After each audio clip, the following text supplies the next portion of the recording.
Hello everyone, and welcome back to our video tutorial series on how to use GreenScenario.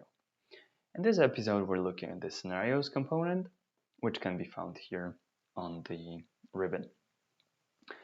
And it's a very simple one. It allows you to connect multiple scenarios together and also choose an active scenario. By default, when we place it in the drawing, it will come with 2 slots for scenarios. But we can actually add more or remove some. And Grasshopper comes with a functionality that some components, if you zoom in on them, but you need to be zoomed in very closely, you'll see these little plus and minus buttons. So when you just click on it, you'll be able to add multiple scenarios over here. And then also this slider then will automatically adapt and allow us to choose the active scenario. And if you choose to remove some, the opposite would be true. Just zoom in and click on the minus. And just to quickly show you how you would then go about creating these scenarios and then operating this slider over here, let's just introduce some variety into the drawing.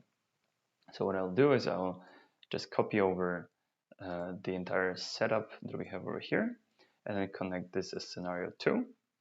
And let's change a few things here. So let's say that we don't want asphalt anymore, we just want gravel. And then rather than having an infiltration swale over here, let's connect a building component to the same outline, and let's just connect it to scenario number 2. And once we have done that, we can just use the slider and then very easily compare 2 different scenarios with each other.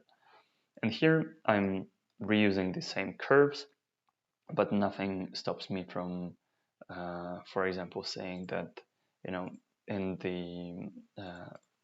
scenario number 3, let's close this one, and again let's copy over all these, and let's just set this curve as defining for our landscape, and let's put our building on a lawn that we have over here, connect this here. So now we can introduce a completely different layout as well to our drawing through reuse of different curves. And then this way we can obviously change all the parameters of our drawing curves, and then immediately we can also see the evaluation of these scenarios with each other.